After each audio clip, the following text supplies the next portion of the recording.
Hey everyone, finally back again with another episode of the Weekly SEO. Brenda, it's so nice to see you here. How are you? I am excellent. Thank you for having me. I'm very excited to start the talk. I hope you guys are doing well. Yeah. Uh, so I am just want to introduce you a little bit.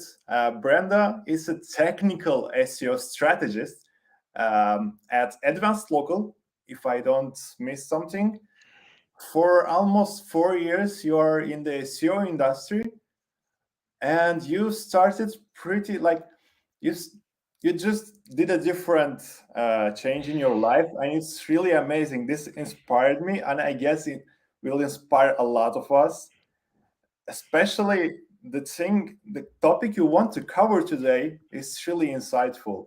And I just had a chance to take a look at your presentation. I feel very lucky that I have you, so welcome to the Weekly SEO again. Oh, it's totally my pleasure. And thank you for the kind words. Yeah, I took a different path into SEO than most of the other SEO people. It's Wow, actually ending one career and starting a new one. But definitely. I love the SEO world, so it's great to be here. That's nice to see you and listen to you. So people who will listen this one, I suggest you to ask a lot of questions because Brenda is going to cover like overall coverage report on Google Search Console. So there is dozens of technical things, technical stuff. You might understand it, but if you are just a beginner, you might want to ask something to Brenda because she is really hot shot on that. So, Thank you, Roman. I'm just inquisitive and I don't take no for an answer. So I love questions. I love teaching. So you're absolutely correct. well, feel free everyone to ask any questions. So we are going to open the presentation. Tell us something we want to know about you, Brenda.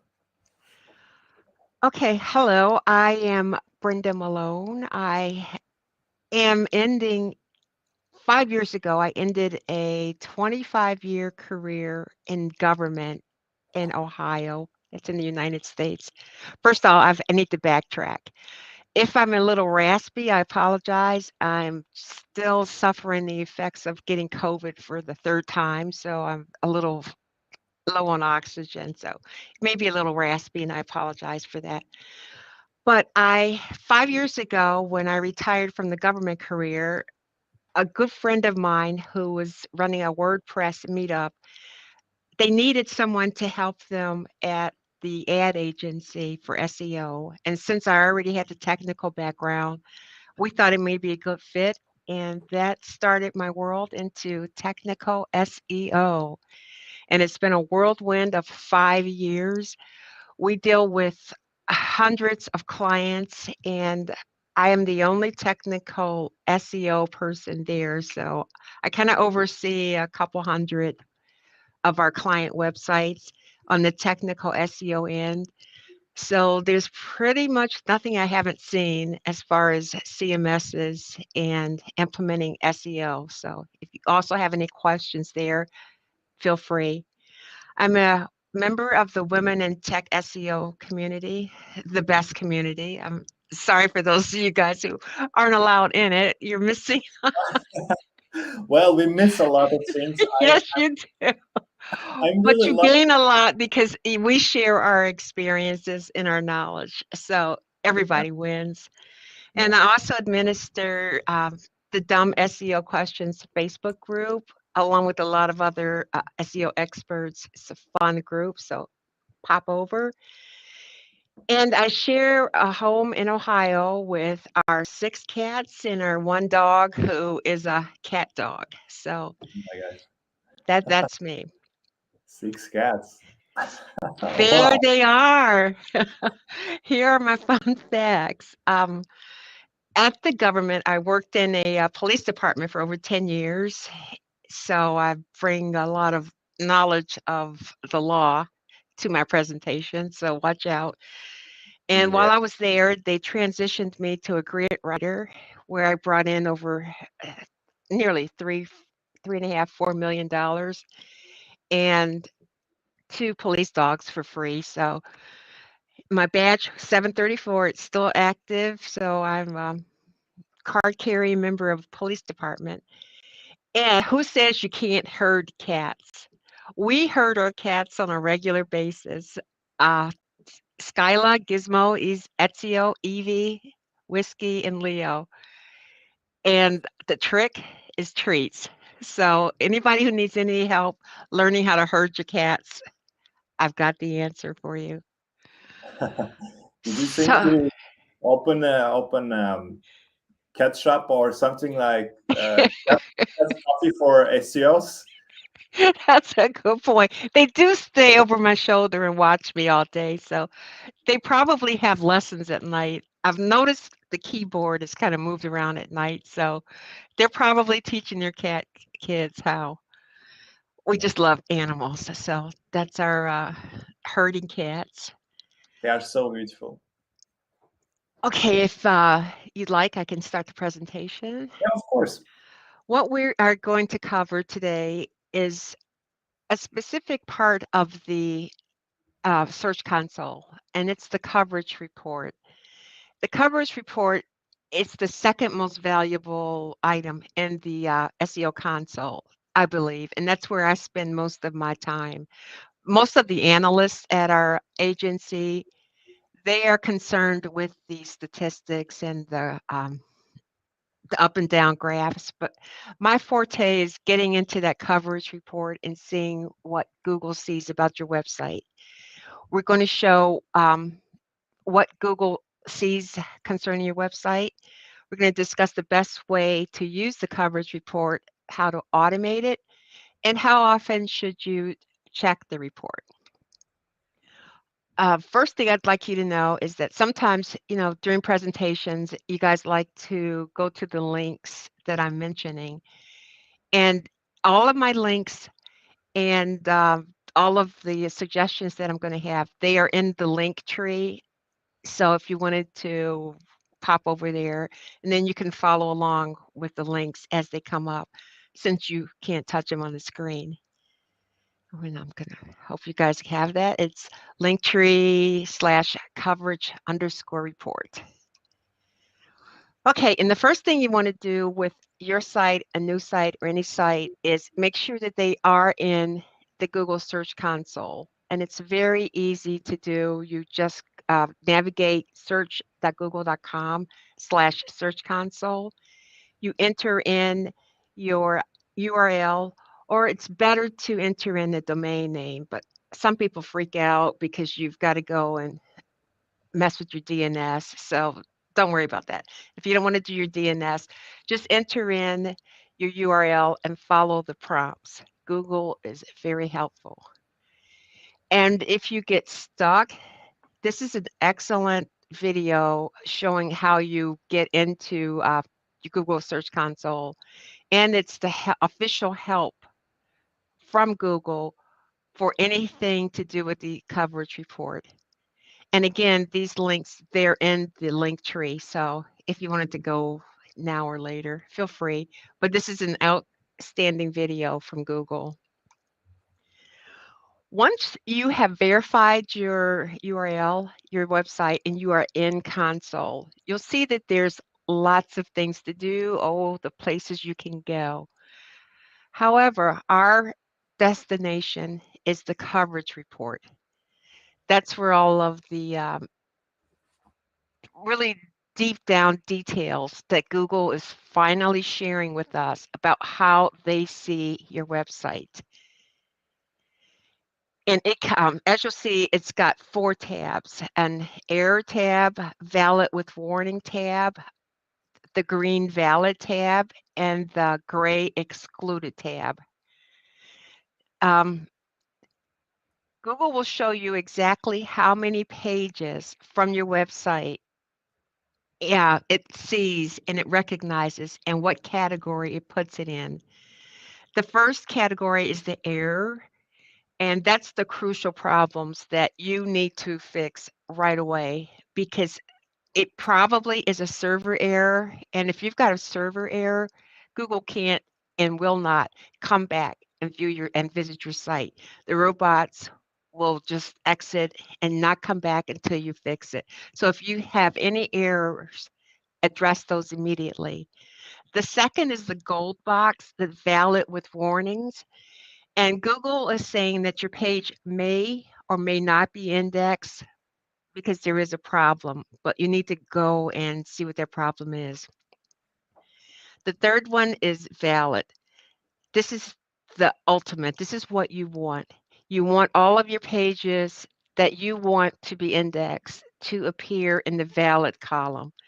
You've done your job. You can go out Friday night and get a couple drinks if you're old enough. We may have young SEOs here, sorry. And the last box is the most informative for me and for what we do, and it's the excluded. This is where you really want to concentrate your time because Google is telling you these are the pages that it will not put in the index. And you need to dig under the hood and see why. If you want those pages included, you've got a lot of work to do. The error tab, if your pages are appearing here, it could be quite a few things. It could be a server error, and you're going to get a 5xx when the Google bot tries to go there. And server errors can run the gamut. So there's really nothing I can tell you about what specific error, Yep. but you need to talk to your domain host, and they can help you with that. It could be a redirect error. And redirect errors are interesting. It's when you've redirected your web page and you've forgotten that you already had a redirect on it. So it redirects and then you put another redirect and it just goes on and on and on. And Googlebot just gets tired and says, oh, hell no. And it goes back, it goes away. Or you could be blocking it by the robots.txt in your htaccess file. And Google is so cool. It will actually tell you. You don't have to guess why you have an error. If you see along the bottom of the screen where the two errors show, it Yep. shows you exactly the reason why it's in the error category. So it couldn't be any easier. Once you click, you get more details about which URLs are affected.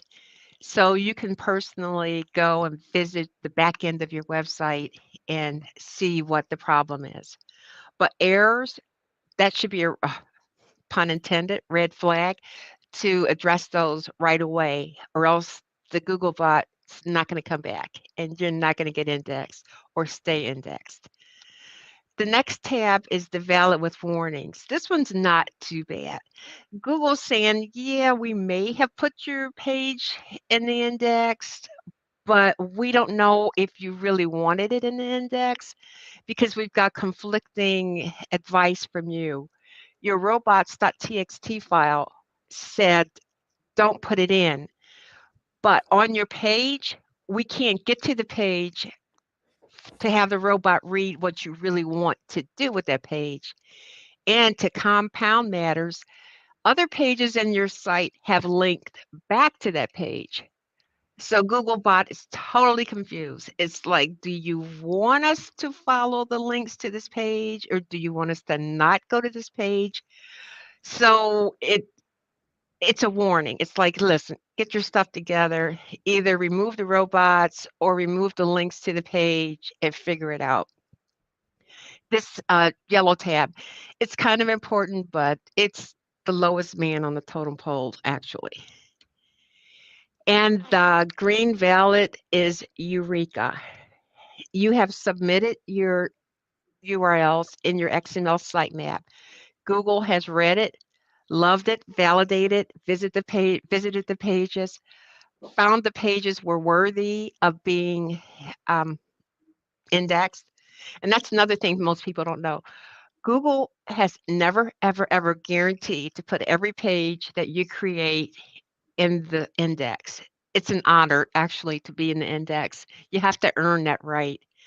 And when your pages appear in the valid, congratulations. Google thinks that your pages are worthy. You've done a good job. and you can relax. And the index not submitted in sitemap, it's not that critical. It means that Google has found some pages or followed links from other pages to that page, and they've included them in the index. They think that you wanted them in the index, so they put them in the index. So casually look at those pages to make sure that you do want them indexed. Here is the meat and potatoes of everything, of Yeah. the coverage report. This is the killer. This is where I spend most of my day for our clients. This excluded report shows every page that is failing to be indexed. And I might also say that Google finds pages on your server. Every page, every resource, JavaScript, um, search results pages, things that you can never find. So though in this example, there's 45.1 thousand excluded, probably 500 are actually web pages. That's because that Google bot finds everything on your folder, on your in your server. But you need to investigate every single category to make sure that pages that you do want to be indexed are being indexed. But another good reason to keep an eye on the excluded is because of bloat. If Googlebot keeps coming back and it's got to go through 45,000 pages to find the 200 that you want to index, it's not going to come regularly. It'll come once every 3-4 months instead of a regular process because it's tired. It's like, listen, you've got so much junk on your server, and we just can't keep spending our resources going through them. So call your server, clean it up, and we can do a better job helping you get your pages in the index. There's quite a few categories, and it does kind of lean kind of technical.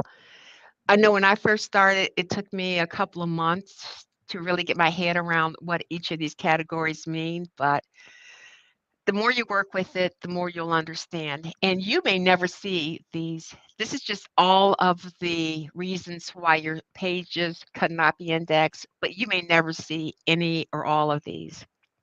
Definitely. And in addition, I would like to give my 50 cents for Sure. your table here. I just had another case today, Soft 404. This is the one most of the SEOs doesn't like too much, Soft 404. And another case, another similar thing on the website is when that page is empty, or when you notice something to the users that, for example, this product is out of stock, or in this page you can't find any product, or I don't know, if you don't have anything on that page, Google will say, oh, this is soft 404. Most probably I will de-index it, and they do that. That's why you need to solve this kind of tricky things on your website. It's a bit technical, but you will understand if you practice it, like Brenda said. That's very important. Soft 404s, thank you for Of course. highlighting the importance of it. Soft 404s are, they can be difficult for you to see from the front end. So that's why you need to come back here and look, click on that soft 404 tab and look at those pages. Like Roman said, it could be that the product is no longer there. It's an empty page, or you're serving a 200 when it should be a 404 page. It's a little bit technical.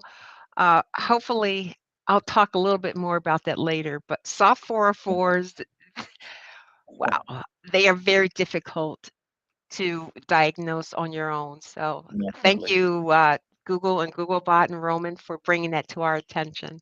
No This problem. this site doesn't look too bad. It's got only 3, but The excluded with no index, that takes care of 37,000 pages. So, woohoo. Very briefly, since our time is limited today, I'm going to talk about what each of the excluded means. Or maybe I won't, because we're running low on time. This is going to, I'll give you the more important ones. The excluded by no index tag, that's where most of the quantity of URLs are going to be. And that means that there was a page there that for some reason it was a no index, but you submitted it in the sitemap. And you should go look at those pages to see if indeed you didn't want them to be indexed. Make up your mind and figure it out. And your web developer can, for those who aren't web developers, your web developer is your friend here. Invite them. In fact, you can share the Google Search Console. There's a button in the upper left right-hand corner to share what you see in Search Console. Share that with your developer. Buy them lunch one day and help them run through these issues because they are kind of technical. The block by page removal tool is very rare. Blocked by robots.txt. Some of these kind of overlap. That means that you submitted a page, but on that page, the robots.txt says, don't index this page. So you've got to go and figure out if you really wanted that page indexed.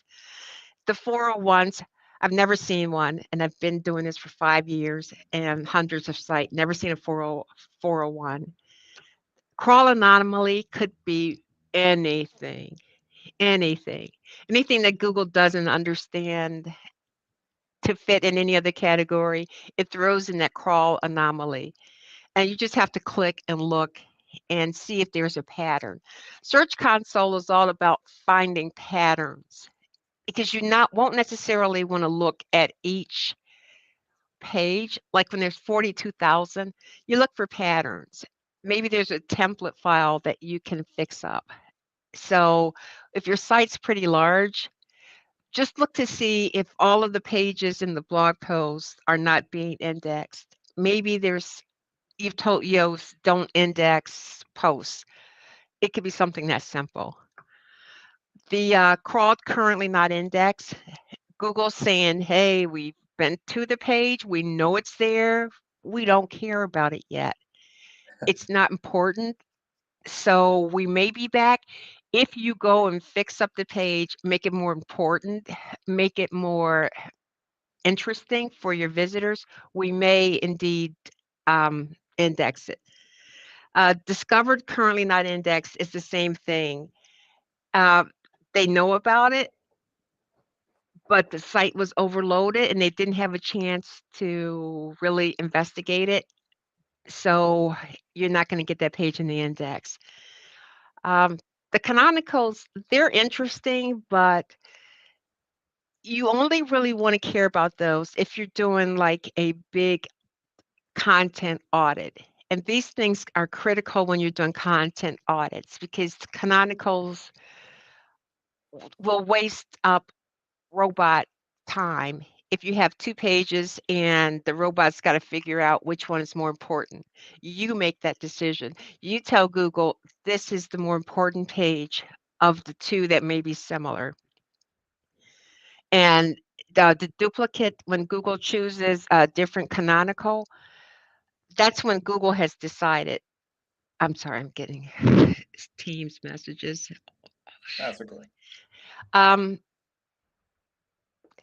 But don't make Google do your choice. You choose and you get your canonicals in order. And again, this is technical, and your web developer is your friend in this case. Not found 404. These are not necessarily bad. If a page should be a 404, let it go.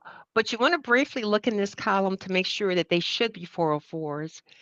If there's an error on the page or if you need to redirect it, that's when you need to pay attention. Because some pages, they get lost, the URL changes, you get redirects. And the 404 can hide a lot of interesting pages that you do want indexed. So that's another very important category, along with the soft 404s, the hard 404s. Definitely take a look at those and make sure that you really want them to be in the 404 category. A legal complaint, never, ever, ever seen that in 4 years, 5 years. So don't worry too much about that.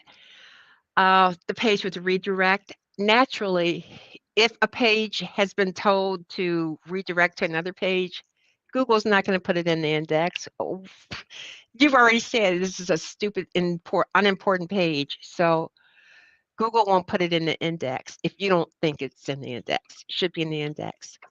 The duplicate submitted URL is not selected at Canonical.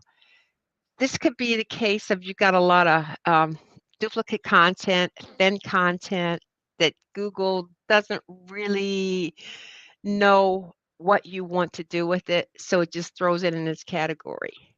And the lovely soft 404, you just really need to look and dig deep under the cover to see why these pages are 404s.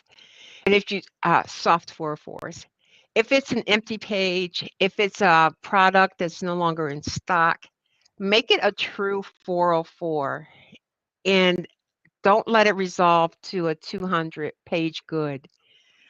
And I'm sorry, but I'm talking a lot of technical stuff, but this is just, it's a technical thing that you need a developer partner to help you dig through these things. But the big deal is that Google is telling us this at all. It's wonderful.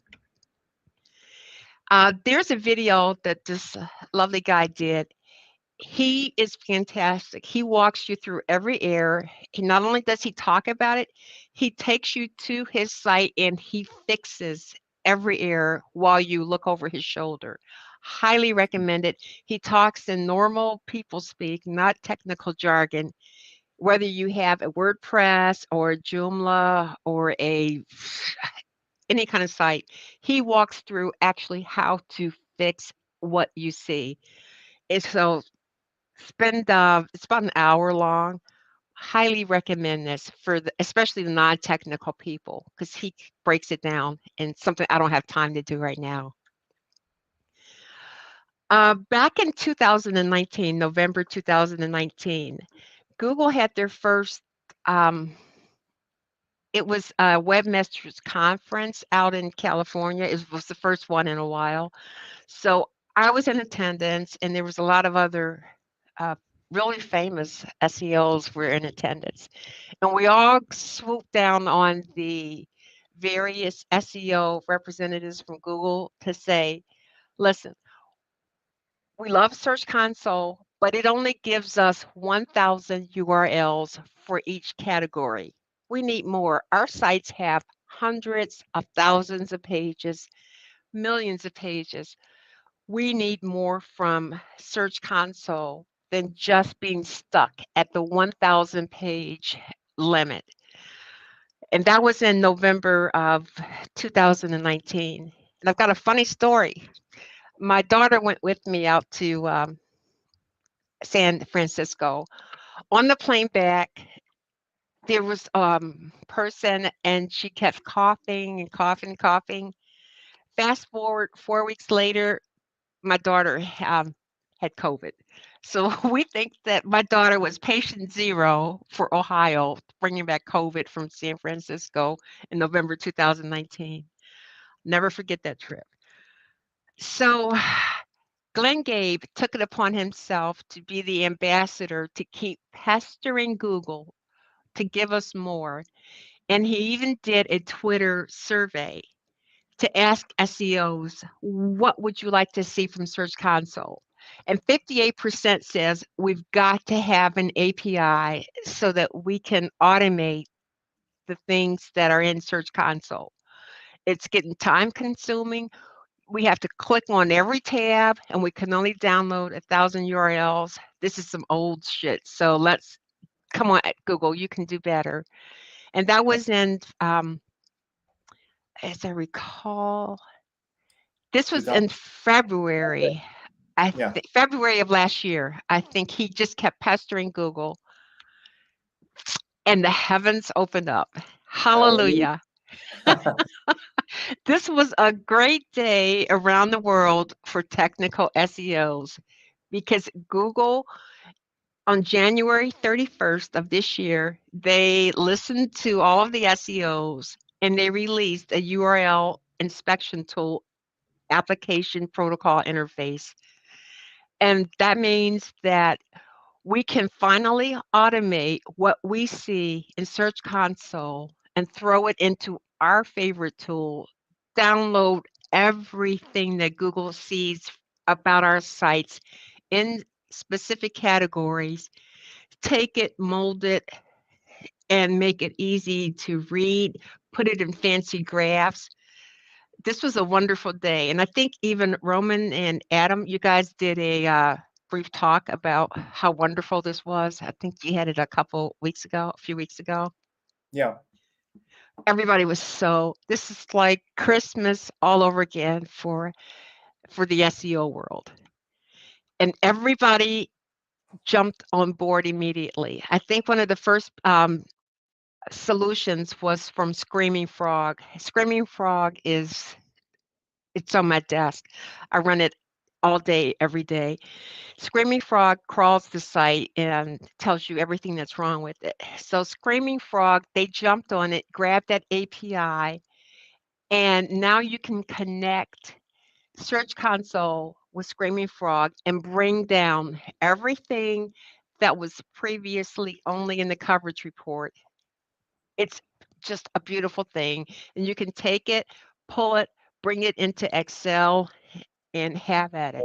At the studio, yeah. I love Screaming Frog too. There is different types of reports you can get, but of course also there is similar related competitors like SitePulp, I guess you wanted to share.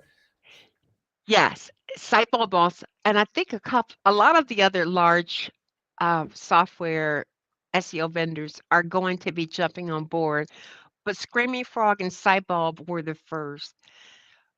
Screaming Frog gave you the data and it allows you to pull it down in Excel, where Sitebulb, being Sitebulb, they found a way to make this stuff pretty. This is something that's shareable with your clients and it's easy for you to understand. I mean, what would you rather have? Something that looks like that or a pretty graph? At a glance, you can see what's wrong with your site. It's just a beautiful thing. Sitebulb has the integration. Also, various assorted SEOs, they took it upon themselves to just get all jolly about this and develop tools right away. This is one of the first ones that jumped out, I think, the very next day, the very next morning after the announcement.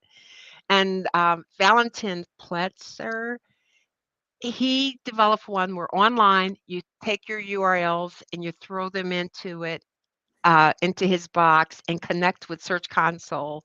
And all of the errors come out in a beautiful chart that you can just download. MyDomain.dev, they developed a beautiful chart. You just do the same thing, basically. You connect Google Search Console with that API, the best 3 letters in SEO. And you can see all of the problems with your site, see when those pages are indexed and the state of everything that's going on your website. A lot of people develop Google Sheets, and I love Google Sheets because most times they're just free and people just share. SEO is a very sharing world. And this Mike Richardson sheet, it's another one. You just connect the API interface and they walk you through this. Don't get freaked out by learning how to connect an API. Every one of these tools and spreadsheets and services, they take you step by step through how to connect your API in Search Console with their specific tool. And I use this occasionally because it's free. And for those watching who are techie or who do have developer friends who are going to help them, lots of people have written scripts for Node, for JavaScript and Python. And two of the more notable ones are the ones from Jose and JC Schwarnard. Sorry if I mispronounced that. These are two of the top guys who are doing stuff in SEO that is very valuable, and we thank them so much. And you can choose which one you like and take that data and mold it and do it any way, whichever way you like. And the queen of the data studio, I think she was on the show a couple weeks ago, Lazarina Yeah, Stoy, a couple weeks ago. You got to go back and watch that episode if you missed it. She is brilliant. She has connected the Google Search Console SEO API with Google Data Studio. And there's nothing prettier than what that data does and how it is presented and how it is clickable, filterable, and shareable with your clients. And it makes you want to go here every day. Honestly, it's just so gorgeous to see what your site is doing on a daily basis. And this is free. There's no money involved. So definitely go back a couple of Weekly SEO episodes and watch her presentation. But I've given you the link to her dashboard. And all you need to do is link up your Google Search Console API with her existing Google Data Studio sheet, and you will get a raise at work. Trust me. It's the best thing ever. So thank you, Lazarina. So how often do you need to go in and check your covers report? Well, remembering that Google doesn't show 100% accurate information. You know, Google is Google. They kind of keep some things to themselves. So we think, we don't know for sure, but most SEOs thinks that Search Console data is 15, 20, sometimes 30 days behind what is actually happening on your website. So take that into consideration. If you post something and then immediately the next day you go to see if it's indexed in Search Console, it ain't going to be like that. So chill out and just give it patience. What you want to look for are patterns to make sure that the number of pages that are being indexed is gradually increasing and definitely not decreasing. So you check as often as you need to establish that the pattern is going up. You go to that green validation tab and make sure that that number is either staying the same if you're not doing any new content or increasing. Maybe initially when you launch a site, I'd look at it, every week or so. But after you've got a pattern established, maybe once a month, every 3-4 weeks. And Google is very nice here. If something dramatic is happening on your website, they will send you an email. In fact, they were sending so many emails that I turned them off because every little issue that cropped up, the owner of the Search Console installation gets an email. So that's what I'm saying. If you're really not tracing or tracking your indexing, you can kind of check console once a month, once every couple of months, because Google's going to let you know if something really bad is happening on your site. But that being said, now that we have the application protocol interface and we can move that data into the tools that we use every day, you can look at your Search Console results every single day as a matter of rote activities that you do every day. So that application API opening up was just a gift from Google. And that was my quick presentation. And I know that there's a lot to digest. There's a lot of technical things. And again, all of the links are under the link tree. Even my contact information is in the link tree. I don't mind questions. Shoot me off anything that you don't understand. And I'm usually on Twitter during the day and Yeah. night. Sorry. Well, So I'm accessible there. for our time in the night, for your time in the day, of course, you are pretty active on Twitter and on LinkedIn. Brenda, Yes. it's really powerful presentation. Thank you very much. A lot of insights you covered My here. pleasure. We are out of the time, but everyone, if you want to ask questions, you can go through Brenda's Twitter or LinkedIn. Twitter your question or just drop a message to her. I guess that's it. Thank you very much again. Thank you. I've enjoyed it. Thank you. I hope everyone learned something. Thank you. Thanks a Have a lot, good Brenda. weekend. Bye-bye. Bye bye.